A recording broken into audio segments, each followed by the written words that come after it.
me, want, banana. These three symbols, as random as they seem, are part of a complex set of lexigrams developed as part of the most successful ape language study in the world. They're both used and understood by bonobos, like this one. His name was Kanzi, and depending on who you ask, he was either one of the strongest clues that language is not completely ours or the most convincing illusion in animal science.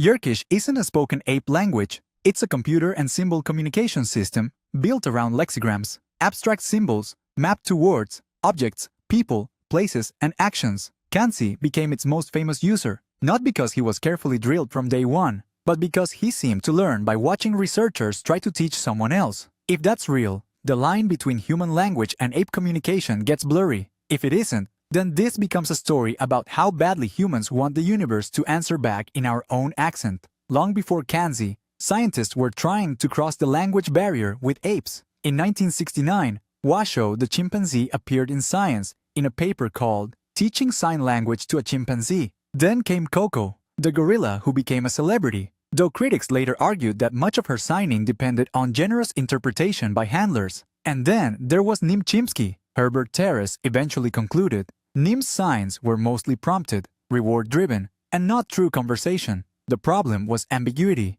Was the ape signing? Was the human cueing? Was everyone just seeing what they wanted to see? Yerkish was designed to make the answer cleaner. The Lana project began in 1971 under psychologist Duane Rumbaugh with a chimpanzee named Lana. Instead of gestures, Lana used illuminated lexigram keys connected to a computer. Georgia State's retrospective says the keys could move, so Lana had to recognize the symbol itself, not just remember that juice lives in the upper left corner. Like a tiny vending machine oracle, the computer recorded every press and could enforce legal sentence sequences. A classic valid request was, "Please machine give juice, period." Very elegant, very robotic, very I have become fluent in cafeteria. But the irony is delicious. The machine was supposed to remove human bias, yet Lana's progress accelerated when researcher Tim Gill entered as a teacher and social companion. The breakthrough wasn't just hardware, it was relationship. Lexigrams are abstract visual symbols, not cute little drawings. The symbol for banana doesn't need to look like a banana,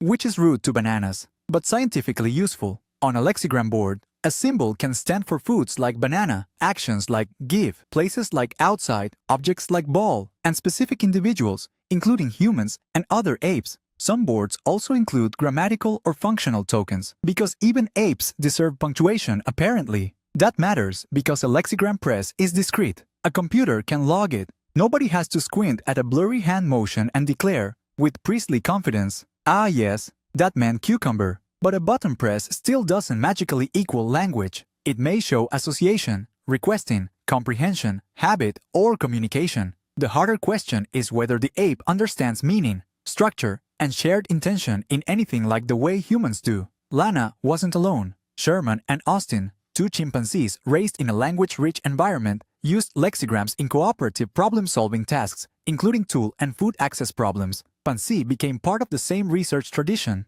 So did Pambanisha, Kanzi's half-sister, who also used lexigrams. This was no longer one ape pressing one snack button and being declared Shakespeare by a grant proposal. It was a whole research program. But the ape who changed the public imagination wasn't the first one. He was the accidental one. Kanzi was a bonobo, not a chimpanzee. Bonobos are their own species, Pan paniscus, found only in the Democratic Republic of the Congo. In Kanzi's origin story, Sue Savage Rumbaugh and her team were trying to teach his adoptive mother, Matata. According to Science News, Matata didn't catch on. Kanzi, who was just present during the lessons, did. That mattered because earlier ape language studies were criticized as drill and reward systems. Kanzi looked different. He seemed to acquire parts of the system through exposure, observation, and social life. The researchers were looking at the mother. The breakthrough was sitting next to her. So what could Kanzi actually do? Not speak English. Let's not turn the science into a circus poster. Kanzi used lexigrams to communicate wants, objects,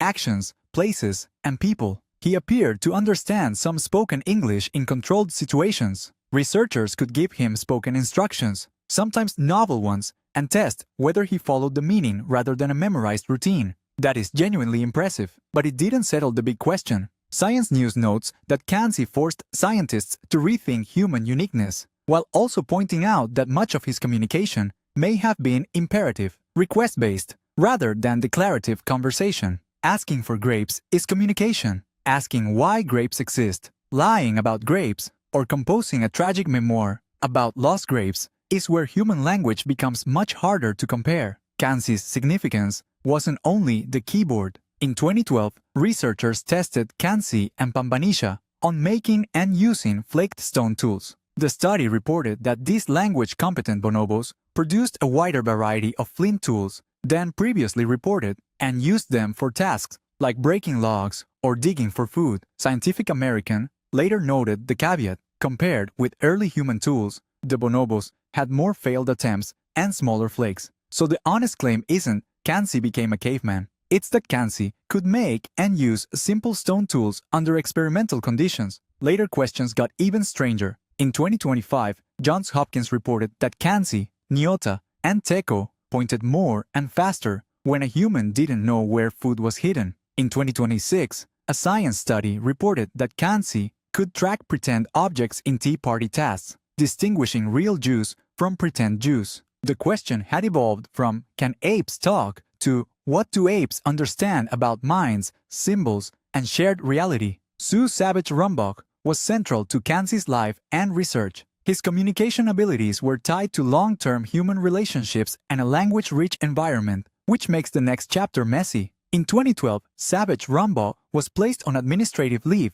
at the Iowa Primate Learning Sanctuary, also known as Great Ape Trust, after former employees alleged welfare and safety problems. Scientific American reported that an internal investigation did not substantiate the allegations and that she was reinstated in a changed role. Later, she parted ways with the facility, which eventually came under new management and became Ape Initiative. This period also included outside welfare concerns, institutional instability, competing narratives, and Pambanisha's death from respiratory illness in 2012. For an ape whose life was built around communicating with specific humans, losing a central human partner wasn't just a staffing change, it was a rupture in the world humans had made for him. This is where the spectacle turns into responsibility. What happens when an ape is raised inside human culture but can never truly join human society? What happens when the grant ends, the researchers leave, or the institution collapses?